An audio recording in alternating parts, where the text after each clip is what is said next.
नमस्कार, मैं गीता। स्वागत है आपका हमारे स्पेशल बुलेटिन यूपी सेंट्रल में। यूपी सेंट्रल में आपको रूबरू कराएंगे उत्तर प्रदेश के हर जिले की बड़ी खबरों से, लेकिन सबसे पहले नजर डाल लेते हैं हेडलाइंस पर। शहीद भगत सिंह के नाम से जाना जाएगा Chandigarh airport, PM Modi. Ankita murder case में लोगों ने फोटो लेकर किया प्रदर्शन। उप मुख्यमंत्री ब्रजेश पाठक ने संत कबीर नगर का किया दौरा। सीतापुर में छात्र ने प्रधानाध्यापक को मारी गोली। ललितपुर में ट्रैक्टर ट्रॉली की टक्कर में 4 लोगों की मौत।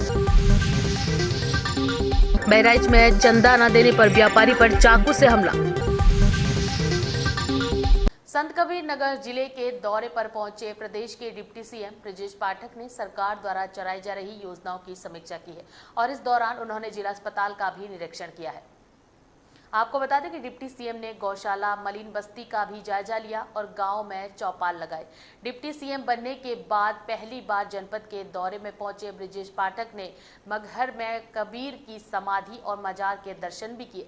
बता दें कि डिप्टी सीएम के जनपद में आगमन के दौरान स्वागत में खड़े कार्यकर्ताओं की पुलिस से भी झड़प हुई और इस कार्यक्रम के बाद मीडिया से बात करते हुए डिप्टी सीएम ने प्रदेश सरकार द्वारा सीआरपीसी कानून में किए गए संशोधन को लेकर कहा कि महिलाओं के साथ होने वाले अत्याचारों के मामले में अपराधी को अग्रिम जमानत ना मिल सके, इसीलिए कानून में संशोधन किया गया है। और सपा पर हमला बोलते हुए उन्होंने आगे कहा कि सपा डिरेल हो चुकी है, सपा के पास ना कोई नीति है और ना हो कोई एजेंडा, और अब की बार के चुनाव में सपा को 0 सीट मिलने वाली है।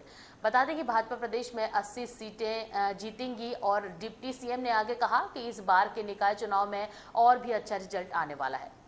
हमारा मसला महिलाओं के प्रति जो अत्याचार अनाचार होता है उसमें अपराधी को किसी भी प्रकार की सहूलियत हमारी सरकार देने वाली नहीं है। उनको अग्रिम जमानत न मिली है, इसलिए सरकार ने संशोधन किया। आज संत कबीर नगर जनपद के चतुर्भुजी विकास के लिए बिंदुवार सभी विभागों की समीक्षा हुई है। केंद्र और प्रदेश सरकार की जो योजनाएं हैं उनका स्थलीय निरीक्षण भी हमने किया है। प्रदेश सरकार के मुख्य एजेंडे में संत कबीर नगर जनपद को सर्वश्रेष्ठ जनपद की सूची में लाना है। इसमें जो भी डेवलपमेंट के कार्य हैं केंद्र प्रदेश के, उनको हम सर्वश्रेष्ठ रूप से करेंगे और लोगों की जन भावनाओं के अनुरूप काम करेंगे और कानून व्यवस्था को चुस्त दुरुस्त रखने के लिए लगातार समीक्षा जारी रहेगी। जानते हैं कि समाजवादी पार्टी डिरेल्ड हो चुकी है, उनके पास ना कोई नीति है ना कोई एजेंडा है। इवन देन पिछली बार जब विधानसभा का चुनाव हुआ तो उनको जो वोट प्रतिशत मिला था, अब की बार देखेंगे वो 20% भी वोट नहीं पाएंगे। पिछली बार जो हालत हुई थी, अब की बार 0 सीट उनको मिलने वाली है। भारतीय जनता पार्टी प्रदेश में 80 की 80 सीटें जीतेगी। निकाय चुनाव में भारतीय जनता पार्टी हमेशा ही बेहतर रिजल्ट देती रही। इस बार के चुनाव में और भी अच्छा रिजल्ट आने वाला है।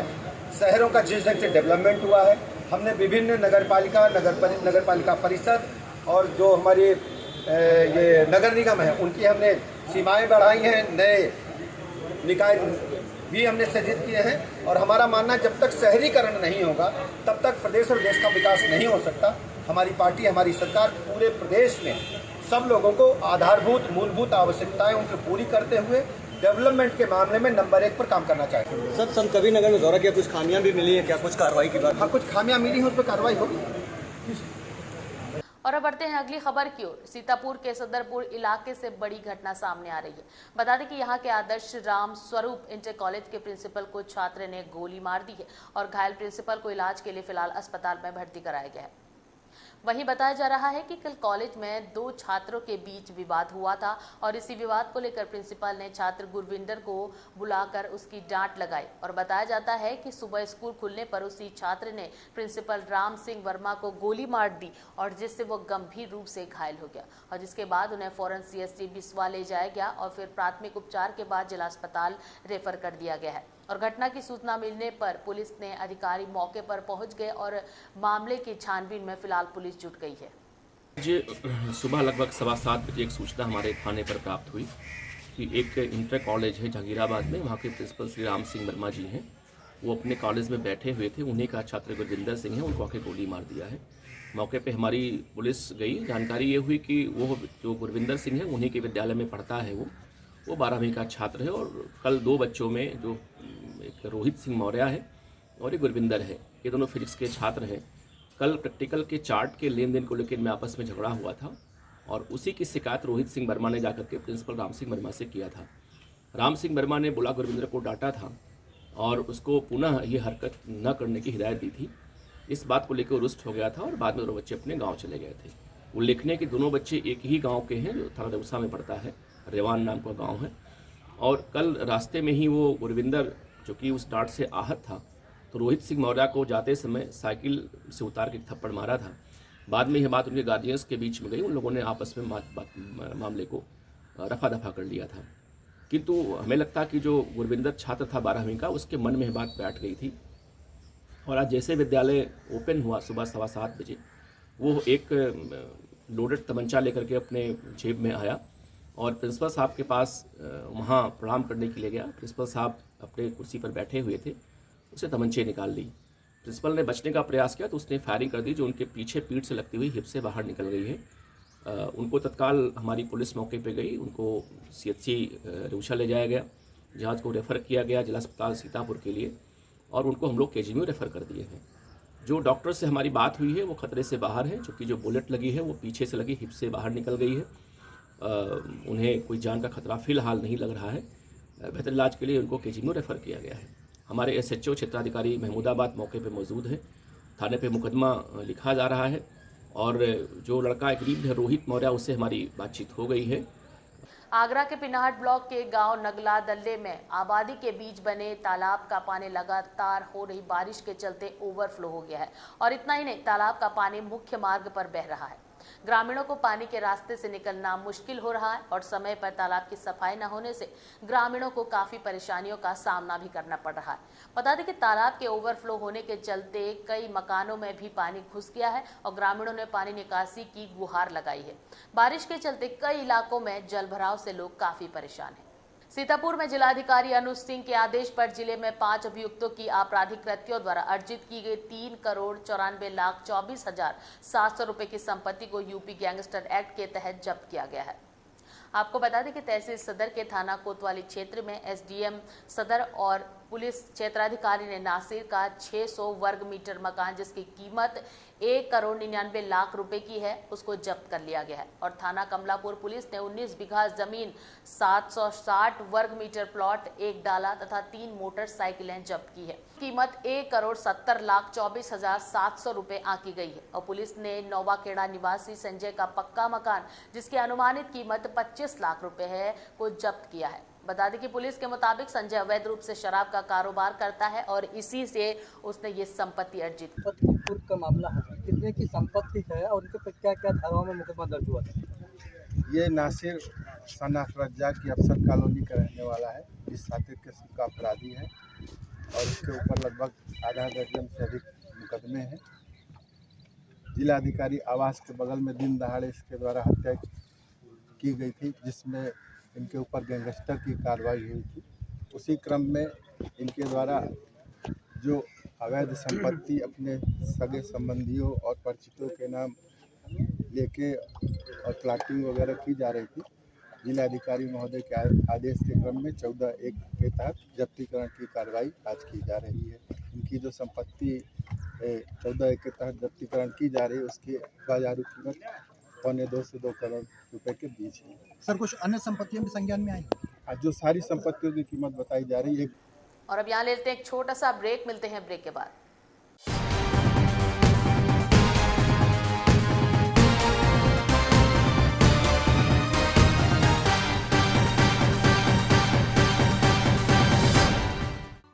देश दुनिया, गांव कस्बा, क्या हुआ दिन भर, कौन सी खबर रही चर्चा में, हर खबर का अपडेट समेटे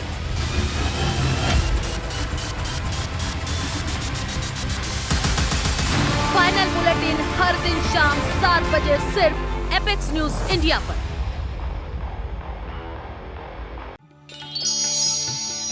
ग्रह नक्षत्रों की वास्तविक चाल, धर्म चर्चा हो या फिर आपका राशिफल, कौन सी घड़ी है शुभ, कौन सी अशुभ, आज क्या करें क्या ना करें, किस्मत का हर लेखा जोखा बताने आ गया आपका अपना कार्यक्रम भाग्य कनेक्शन, हर रात 11 बजे से सिर्फ एपेक्स न्यूज इंडिया पर।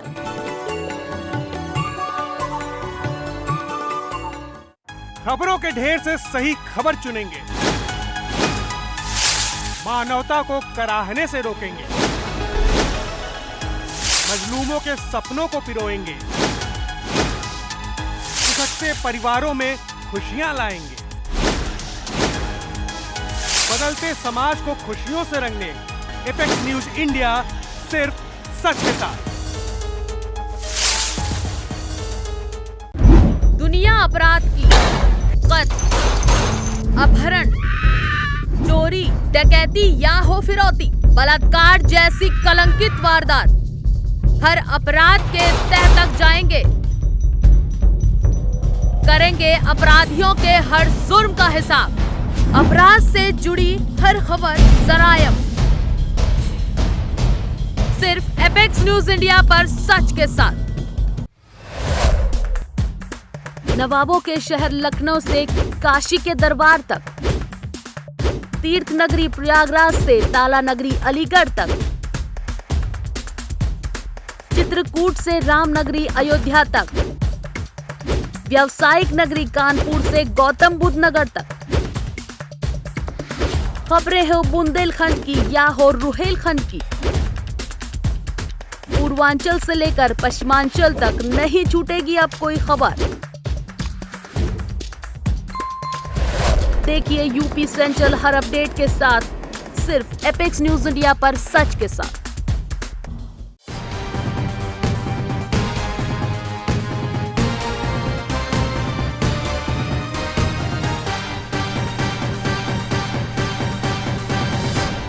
तो ब्रेक के बाद एक बार फिर से आप सभी का स्वागत है और अब बढ़ते हैं अगली खबर की ओर। मैनपुरी में पर्यटन मंत्री जयवीर सिंह ने आरएसएस प्रमुख के मदरसों के बयान पर प्रतिक्रिया देते हुए कहा कि मदरसों में जा रहे हैं तो अच्छी बात है, लेकिन कोई भी गैर मान्यता प्राप्त संस्था है तो उस पर रोक लगे। इसके आगे उन्होंने कहा कि धार्मिक रूप से सब एक हो, सब लोगों का एक ही लक्ष्य हो कि देश को आगे बढ़ा सके और इसी के लिए मोहन भागवत जी द्वारा प्रयास भी किए जा रहे हैं। गैर मान्यता प्राप्त मदरसा हो या फिर गैर मान्यता प्राप्त कोई भी संस्था हो, गैर पंजीकृत कोई भी संस्था हो, उनकी जांच होनी चाहिए और अगर अवैध रूप से चल रहे हैं तो उन पर रोक लगाना सरकार का दायित्व बनता है। बच्चों को अच्छी शिक्षा मिले, चाहे मदरसों में मिले या फिर स्कूलों में। संवाद किया, ये क्या संदेश है? क्यों नहीं आना चाहिए जी? सामाजिक समरसता, सामाजिक सद्भाव, धार्मिक बिना भेदभाव के सारे लोगों के संविधान हमारा देता है कि यहाँ किसी भी प्रकार के बिना भेदभाव के सभी को न्याय विकास की किरण होनी चाहिए। उसी आधार पर भारत की सरकार, प्रदेश की सरकार चल रही है। अगर मोहन भागवत जी जा रहे हैं तो वो अच्छी बात है कि दूरियां घटें, सामाजिक सद्भाव बने, धार्मिक रूप से सब एक हों, सब लोगों का एक ही लक्ष्य हो कि देश आगे बढ़े, देश विश्व का गुरु बने, देश महान ताकत हमारे विश्व के पटल पर जाए। तो आने वाले 2047 में जो एक माइलस्टोन आदरणीय मोदी ने तय किया है कि 2047 तक हम विश्व के लीडर बनना चाहते हैं, विश्व के अग्रणी देश बनना चाहते हैं, विकासशील भारत से बढ़कर विकसित भारत की श्रेणी में खड़ा होना चाहते हैं। वो माइलस्टोन पूरा करने के लिए सब लोगों को साथ आना ही पड़ेगा, आना चाहिए। इसी का प्रयास आदरणीय मोहन भागवत जी द्वारा किया गया है, जो स्वागत योग्य है। पॉलिटिक्स लोगों ने कुछ कहा है कि मदरसों पे जांच हो रही है, सभी प्रदेश के स्कूलों पे, संस्थाओं में सबकी जांच होनी चाहिए। देखिए, गैर मान्यता प्राप्त मदरसा, पूरा शब्द बोला करो, गैर मान्यता प्राप्त कोई भी संस्था हो, मानकीकरण के अनुरूप शिक्षा देना, बच्चे तैयार करना, देश का भविष्य तैयार करना। उत्तर प्रदेश के भविष्य हैं हमारे बच्चे, उनको गुणवत्तापरक शिक्षा मिले, चाहे मदरसों में मिले या स्कूलों में मिले। तो गैर पंजीकृत जो भी संस्थाएं हैं उनका जांच होना, मानकीकरण कराना, अगर अवैध रूप से चल रहे हैं तो उन पर रोक लगाना, यह सरकार का दायित्व किया जा रहा है। ललितपुर के कोतवाली ताल बेहट नेशनल हाईवे बमहुरी चौराहे के पास झांसी से आ रहे ट्रक ने ट्रैक्टर में जोरदार टक्कर मार दी, जिसमें 4 लोगों की मृत्यु हो गई है। बता दें कि इनमें से 12 लोग भी घायल हुए हैं, जिसमें 8 लोगों को झांसी रेफर कर दिया गया है, जिसमें मृतकों के नाम पन्नालाल, किशन, निरपत और आरती बताए जा रहे हैं और ये सब बमोरी के निवासी बताए जा रहे हैं। और इसके अलावा बताया जा रहा है कि फसल काटने ग्राम बमोरी सर से ताल बेहट आ रहे थे और ट्रैक्टर में लगभग 25 लोग सवार थे। झांसी से आ रहे ट्रैक्टर की आमने सामने टक्कर हो गई, जिसमें ट्रैक्टर में बैठे 4 लोगों की मृत्यु हो गई और वहीं 12 लोग घायल हो गए। बता दें कि 9 लोग ज्यादा गंभीर होने के कारण उनको झांसी मेडिकल कॉलेज भेज दिया गया है और घायलों का अस्पताल में फिलहाल इलाज चल रहा है। वहीं मौके पर पहुंची पुलिस मामले की जांच में जुट गई है। वृंदावन के छठीगरा मार्ग स्थित ओमैक्स कॉलोनी के सामने एक युवक की करंट की चपेट में आने से मृत्यु हो गई। बता दें कि जवान बेटी की मौत की खबर सुनते ही परिवार में कोहराम मच गया और घटना छठीगरा मार्ग स्थित ओमैक्स कॉलोनी के सामने की बताई जा रही है। मृतक गोपीनाथ बाग स्थित गणेश धर्मशाला निवासी शंभू है, जो कि होर्डिंग लगाने का कार्य करता था और सुबह करीब 10 बजे शंभू अपने अन्य साथियों के साथ ओमैक्स कॉलोनी के सामने बिजली के पोल के ऊपर चढ़कर होर्डिंग लगा रहा था और इसी दौरान होर्डिंग का पाइप ऊपर से गुजर रही हाई टेंशन लाइन से छू गया और पाइप में अचानक आए करंट की चपेट में आने से शंभू पोल से नीचे गिर गया और उसके साथी उसे तत्काल जिला अस्पताल चिकित्सालय लेकर गए, लेकिन उसकी हालत गंभीर होने पर उसे जिला अस्पताल रेफर कर दिया गया, जहां डॉक्टर ने उसे मृत घोषित कर दिया। क्या नाम है सर आपका? हेमंत पाठक। हेमंत जी, एक अभी दुर्घटना हुई थी, हाई टेंशन लाइन छू जाने के कारण एक युवक की मौत हो गई। क्या हाँ, वो हमें जहाँ तक जानकारी मिली कि वो ओमैक्स के सामने एक यूनिपोल है जिस पे होर्डिंग चढ़ाने के लिए वो चढ़ रहा था और बगल से हाई टेंशन की लाइन जा रही थी, तो उसके करंट के कारण वो ऊपर से गिरकर और वो गिर गया, जिसके कारण उसके मुंह से खून आ गया। तो उसके जो परिवारीजन है वो हॉस्पिटल ले गए, प्राइवेट हॉस्पिटल वालों ने जिला अस्पताल रेफ़र कर दिया। जिला अस्पताल जाने के बाद में डॉक्टरों ने उसको मृत घोषित कर दिया। ये कितने बजे की घटना है? ये गिरने वाली घटना तो शायद सवेरे 10 से 11 के बीच की है और बाकी तो हम जिला अस्पताल पहुंचे थे समथिंग 1 बजे करीब, तो उस समय तो केवल बॉडी देखने को मिली थी, बाकी सब परिवारीजन में हाहाकार मचा हुआ था। रायबरेली का एक वायरल वीडियो घरेलू हिंसा कानून को ठेंगा दिखाने वाला साबित हो रहा है। बता दें कि यह नशे में धुत एक पति अपनी पत्नी को सरेआम चप्पलों से पीट रही है,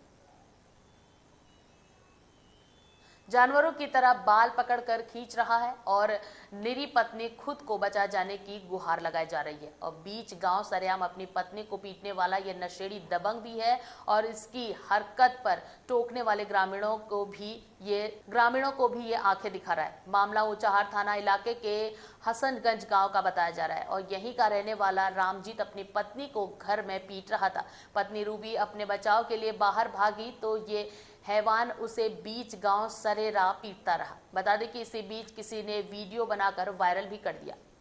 और अब वक्त चला एक और छोटे से ब्रेक का, मिलते हैं ब्रेक के बाद।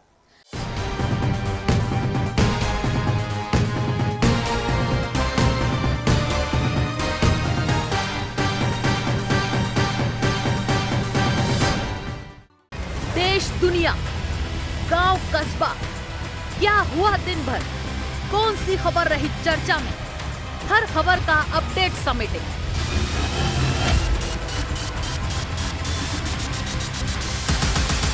फाइनल बुलेटिन हर दिन शाम 7 बजे सिर्फ एपेक्स न्यूज इंडिया पर।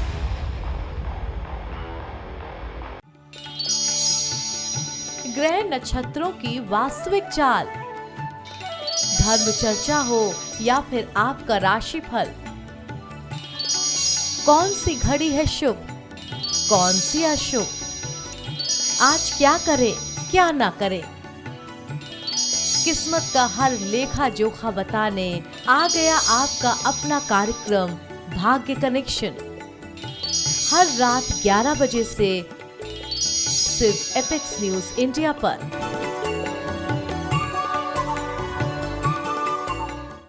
खबरों के ढेर से सही खबर चुनेंगे, मानवता को कराहने से रोकेंगे, मजलूमों के सपनों को पिरोएंगे, सकते परिवारों में खुशियां लाएंगे, बदलते समाज को खुशियों से रंगने एपेक्स न्यूज इंडिया सिर्फ सच के साथ। दुनिया अपराध की, कत्ल, अपहरण, चोरी, डकैती या हो फिरौती, बलात्कार जैसी कलंकित वारदात, हर अपराध के तह तक जाएंगे, करेंगे अपराधियों के हर जुर्म का हिसाब, अपराध से जुड़ी हर खबर जरायम,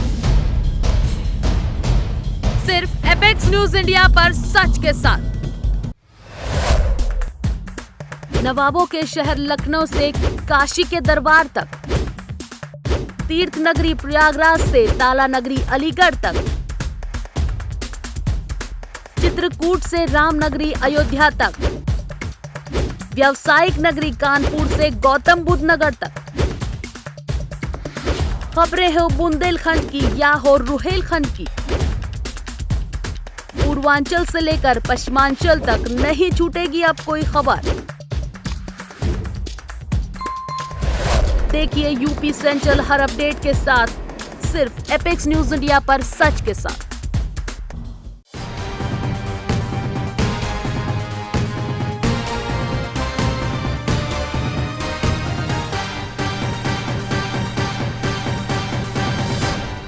तो ब्रेक के बाद एक बार फिर से आप सभी का स्वागत है और अब अगली खबर है फिरोजाबाद से। फिरोजाबाद के एसओजी सर्विलांस और थाना लाइन पार पुलिस की संयुक्त कार्रवाई में एक 15,000 के इनामी को गिरफ्तार किया गया है और आरोपी के पास से अवैध असलहा और मोटरसाइकिल भी बरामद की गई है। आपको बता दें कि ये पूरा मामला थाना लाइन पार क्षेत्र के रूपसपुर पुल के पास का है, जहां पर मुखबिर की सूचना पर एसओजी सर्विलांस और थाना लाइन पर पुलिस ने संयुक्त रूप से कार्रवाई करते हुए एक 15,000 के इनामिया अमर सिंह उर्फ अमर चंद्र उर्फ बिहारी को गिरफ्तार किया है और मुठभेड़ के दौरान आरोपी के पैर में गोली लग गई, जिसमें वो घायल हो गया। बता दें कि पुलिस ने घायल को अस्पताल में भर्ती कराया है। वहीं सीओ सदर के मुताबिक आरोपी पर वर्ष 2019 से इनाम रखा गया था और वो शिकोहाबाद मक्खनपुर लाइन पर से वांछित चल रहा था। खबर उत्तर प्रदेश के हमीरपुर से है, जहां की स्थानीय पुलिस को एक बड़ी सफलता हाथ लगी।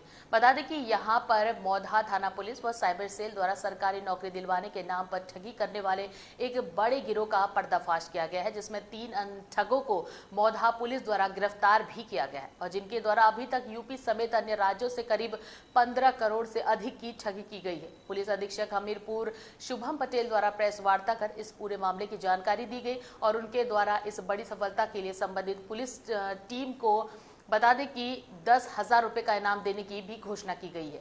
आपको बता दें कि मौधा थाना अंतर्गत मदारपुर निवासी एक व्यक्ति द्वारा उसके साथ फॉरेस्ट विभाग में नौकरी दिलाने के नाम पर ठगी के संबंध में मामला दर्ज कराया गया था और जिस पर पुलिस ने कार्रवाई करते हुए थाना अंतर्गत के पास हाईवे से 3 शातिर अभियुक्तों को गिरफ्तार किया है, जो अंतर्राष्ट्रीय स्तर पर लोगों को नौकरी दिलाने के नाम पर ठगी का शिकार बनाते थे और इनके 2 साथियों के नाम भी जांच के दौरान सामने आए हैं, जो अभी तक पुलिस की पहुंच से भी बाहर है। आपको बता दें कि ये 5 लोग मिलकर एफसीआई में सुपरवाइजर, रेलवे में टीसी, वन विभाग में माली और इनकम टैक्स विभाग में tax assistant, staff nurse, bank में कंप्यूटर ऑपरेटर जैसे तमाम नौकरियां दिलाने के नाम पर लोगों को बड़ी चालाकी से अपनी ठगी का शिकार बनाते थे और प्रत्येक सरकारी नौकरी के लिए पद के हिसाब से एक निर्धारित शुल्क लिया जाता था। जैसे सुपरवाइजर के लिए 3 लाख, रेलवे में टीसी के लिए 9 लाख, इनकम टैक्स असिस्टेंट के लिए 9 लाख, चपरासी के लिए 3 लाख और इतना ही नहीं बल्कि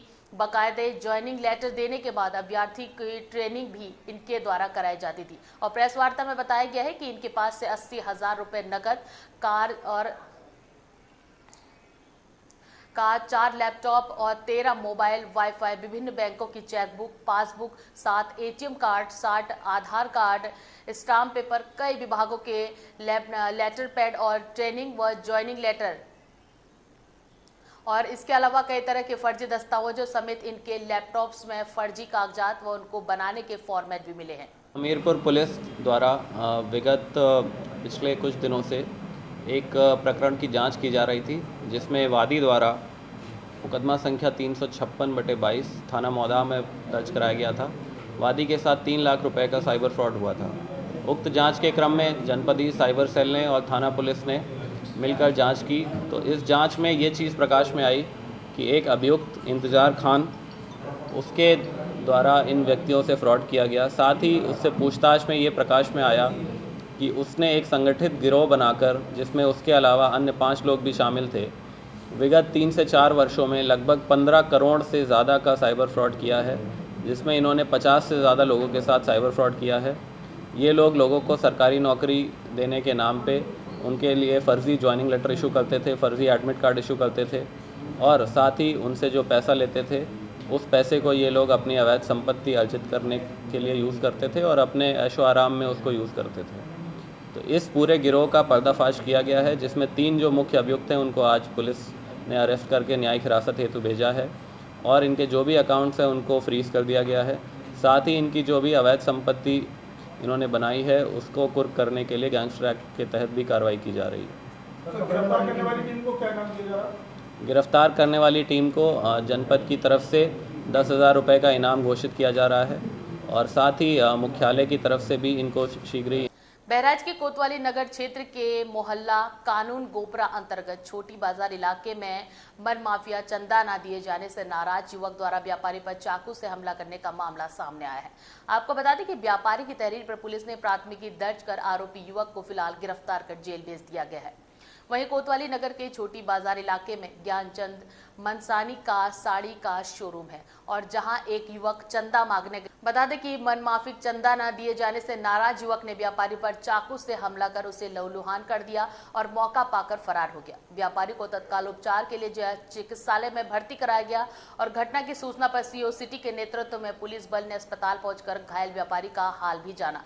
सीओ सिटी दुबे ने बताया कि रात्रि 9 बजे सूचना मिली कि एक युवक द्वारा व्यापारी को चाकू मार दिया गया और घटना की सूचना पर पुलिस ने मौके पर पहुंचकर जब पड़ताल की तो पता चला कि जिस व्यक्ति ने व्यापारी को चाकू मारा है वो चंदा मांगने गया था और व्यापारी द्वारा चंदा न दिए जाने से नाराज व्यक्ति ने व्यापारी पर हमला बोल दिया। इसके साथ ही उन्होंने घटना की सूचना पर पुलिस ने तत्काल मौके पर पहुंचकर वैधानिक कार्रवाई शुरू कर दी। उन्होंने बताया कि व्यापारी की तहरीर पर मुकदमा दर्ज कर आरोपी युवक को गिरफ्तार कर जेल भेज दिया गया है। क्या नाम है आपका? दत्तित मनसानी नाम है। क्या करते हैं? काम करते हैं पापा की शॉप पे, मतलब है। ये आपकी दुकान है? जी हमारी है। ये आपको कैसे चोट लगी? सर तो रात की बात है, तो रात में हम लोग निकल रहे थे, चंदा मारने वाले जो लोग आते हैं चंदे की वजह से उन लोगों ने ये किया है। धर्म के नाम पे ऐसे मारपीट हुई है। हम जानते हैं उन्हें, दारू पीने वाले लोग हैं, उनकी वजह से हुआ ये। लोग किस तरीके का चंदा वो मांग रहे थे? दुर्गा पूजा था। अच्छा जी। फिर हुआ ये, पापा अपने उससे दे रहे थे, पता नहीं कितना दे रहे थे 100-200 कितना भी। भाई वो अपनी मर्जी होती है तो इतना देना है। वो बोल रहे नहीं इतना आप दो, इतना 1100 दो, 11,000 दो, ऐसा नहीं होता है ना। तो उसी वजह से, उसी कारण पे उन लोगों ने ये रात में अटैक किया। चाकू से, नाइफ से। फिर नाइफ से अटैक हुआ। हमें पहले ले चल रहे हैं उधर हॉस्पिटल, पहले ये सही करवाया गया है, उसके बाद FIR फाइल हुई है। और अब बढ़ते हैं अगली खबर की ओर। मथुरा जनपद के कस्बा शेरगढ़ में ब्राह्मण सेवा समिति के द्वारा भगवान परशुराम की शोभा यात्रा निकालकर जयंती मनाई गई और इस संदर्भ में सेवा समिति के सदस्यों के द्वारा जानकारी देते हुए बताया कि प्राचीन परंपराओं के अनुसार कस्बा शेरगढ़ में हमारे पूर्वजों के द्वारा रामलीला महोत्सव के समय पर भी भगवान परशुराम की शोभा यात्रा निकाली जाती है। उन्होंने कहा कि उसी को ध्यान में रखते हुए 24 सितंबर को शोभा यात्रा निकालकर भगवान परशुराम की जयंती मनाई गई और इस शोभा यात्रा के मुख्य अतिथि पूर्व विधायक पंडित श्याम सुंदर शर्मा मांट विधानसभा क्षेत्र अखिल भारत वर्षीय ब्राह्मण और महासभा के जिलाध्यक्ष पंडित जगदीश सुपानिया व जिला पंचायत सदस्य पंडित नवल किशोर शर्मा रहे और ये शोभा यात्रा प्राचीन गोपीनाथ महाराज मंदिर से शुरू होकर होली चौराया होते हुए मुख्य बाजार पहुंची और वहां पर शोभा यात्रा का भव्य स्वागत भी किया गया और तत्पश्चात शोभा यात्रा मंडी परिसर पहुंची। वहां पर एक सभा कर भगवान परशुराम की आरती उतारकर शोभा यात्रा का समापन किया गया है। और अब बढ़ते हैं अगली खबर की ओर। उत्तर भारत और उत्तर पूर्व में नवरात्रि का पावन त्योहार मनाया जाता है और पूरे 9 दिन मां की पूजा पाठ विधि विधान के साथ की जाती है। बता दें कि दुर्गा पूजा में मां की अर्चना के लिए अन्य मिट्टी के साथ साथ विशेष तौर पर वेश्यालय की मिट्टी से मूर्ति बनाकर उसकी पूजा की जाती है और ये मूर्ति उतनी ही पवित्र मानी जाती है जितनी पवित्र मां दुर्गा स्वयं है। लेकिन क्या आप ये जानते हैं कि ऐसा क्यों किया जाता है? पूरी दुनिया में वेश्यों को ही ऐसी दृष्टि से देखा जाता है, तो मां के प्रतिमा के निर्माण में अपवित्र स्थान की मिट्टी का प्रयोग क्यों किया जाता है? इस स्पेशल रिपोर्ट में देंगे इन सभी सवालों के जवाब। हिंदू धर्म की मान्यता के मुताबिक मां की मूर्ति बनाने में गंगा की मिट्टी, गौमूत्र, गोबर और चौथी वैशाल्य की मिट्टी अहम होती है और ये सदियों से परंपरा चली आ रही है। दुर्गा पूजा हिंदू धर्म के मुख्य त्योहारों में से एक है। ये पूरे भारत में बड़ी ही धूमधाम के साथ मनाया जाता है। बता दें कि ये बंगाल में बहुत ही ज्यादा प्रसिद्ध है क्योंकि ये बंगालियों का प्रमुख त्योहार माना जाता है और बंगाल में देवी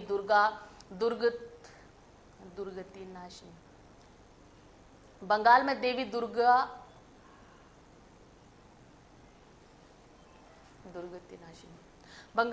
दुर्गति नाशिनी को बुराई का नाश करने वाली और अपने भक्तों की रक्षक के रूप में पूजा जाता है। बता दें कि दुर्गा पूजा के दौरान पूजा की जाने वाली दुर्गा की मूर्ति के लिए मिट्टी कोलकाता के सोनागाछी से खरीदी जाती है और ये कोलकाता का रेड लाइट एरिया है। यहाँ वेश्याएं अपना जीवन यापन करने हेतु कुछ बुरे कर्मों में लिप्त रहती है।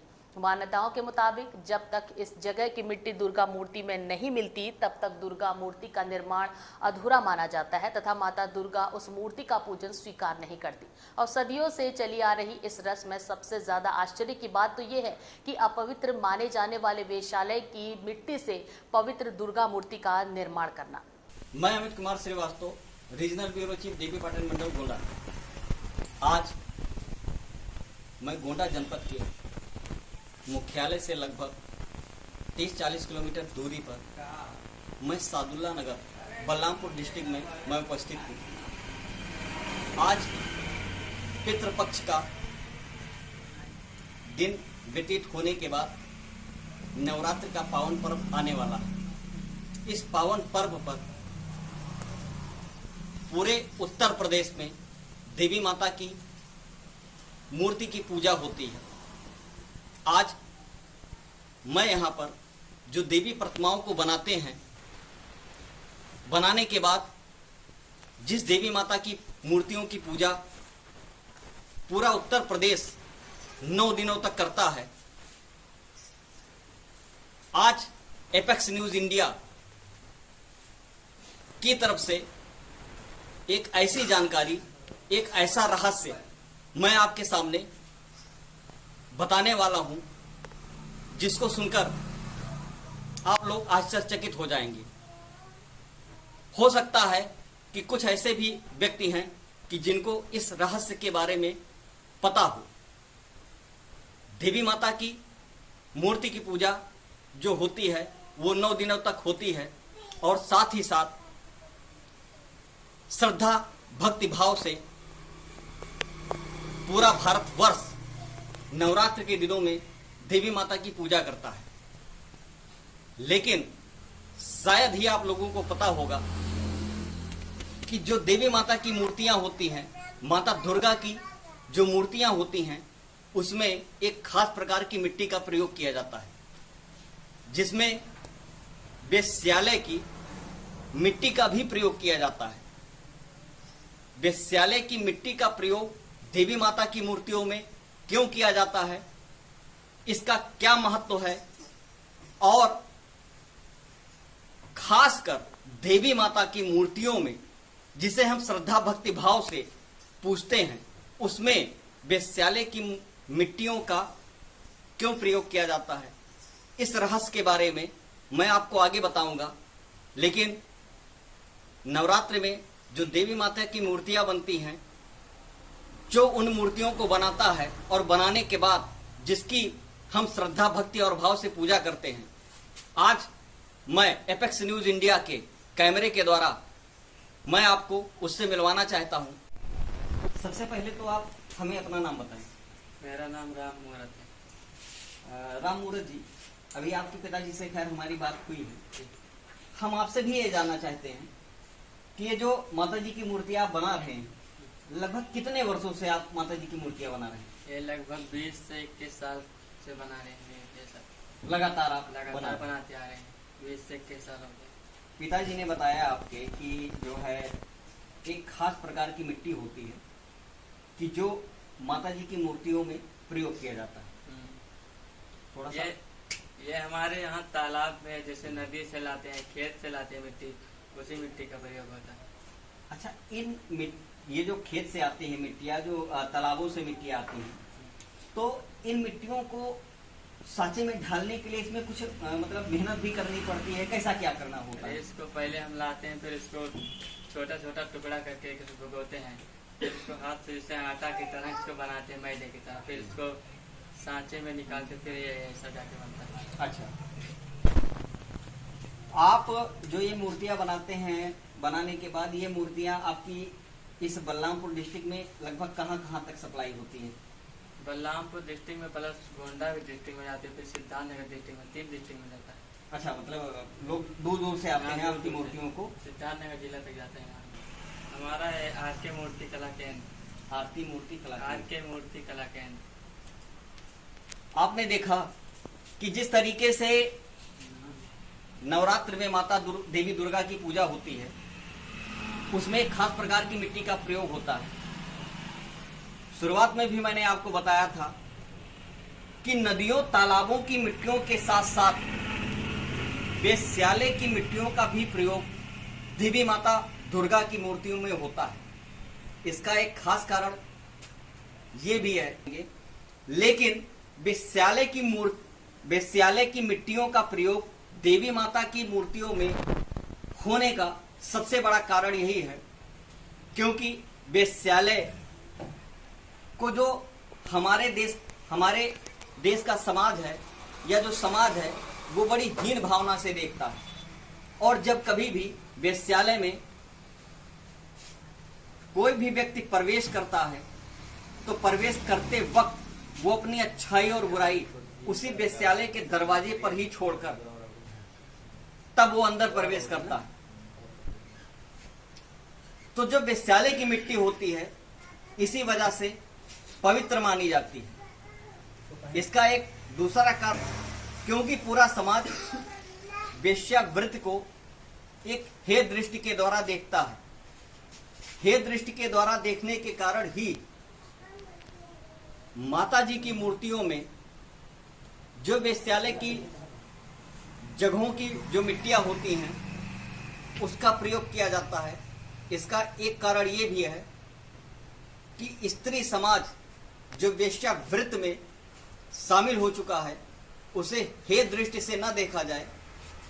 वेश्यावृत्ति में जितनी भी स्त्रियां शामिल हुई हैं बाबू, उसमें भी सबसे बड़ा कारण यही है कि कहीं ना कहीं समाज भी इसके प्रति जिम्मेदार है। मैं Amit Kumar Srivastava, regional bureau chief, Devi Patan Mandal, Gonda.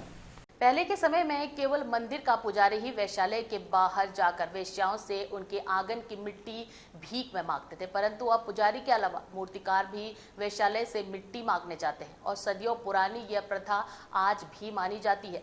बता दें कि ये प्रथा थोड़ी अजीबोगरीब तो है, लेकिन इसकी वास्तविकता के पीछे कई कारण बताए जाते हैं और इसका पहला कारण माना जाता है कि जैसे ही कोई व्यक्ति वैश्यालय में प्रवेश करता है वो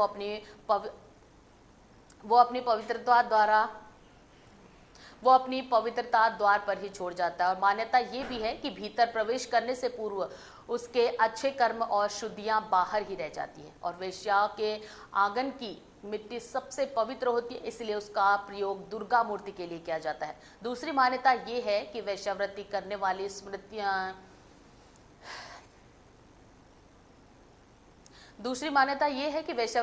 वाली स्त्रियों को समाज से बहिष्कृत माना जाता है और उन्हें एक सम्मानजनक दर्जा दिलाने के लिए इस प्रथा की शुरुआत की गई थी। उनके आंगन की मिट्टी को पवित्र माना जाता है और उसका प्रयोग मूर्ति के लिए किया जाता है। इसके जरिए उन्हें समाज की मुख्यधारा में भी शामिल किया जाता है। और सबसे पुरानी कहानी के अनुसार पुराने समय में एक वेश्या माता दुर्गा की अनन्य भक्त थी और उन्हें समाज में मिल रहे तिरस्कार से बचाने के लिए माँ ने खुद उसे आंगन की मिट्टी में अपनी मूर्ति स्थापित करने का आदेश भी दिया और साथ ही माता दुर्गा ने ये वरदान दिया कि बिना वैश्यालय की मिट्टी के उपयोग के दुर्गा प्रतिमाओं को अधूरा माना जाएगा। और उसी समय से वैश्यालय की मिट्टी से दुर्गा प्रतिमा बनाने की शुरुआत हुई और हिंदू मान्यताओं के अनुसार इसी वजह से इस अनोखी प्रथा की शुरुआत हुई जो आज तक चली आ रही है।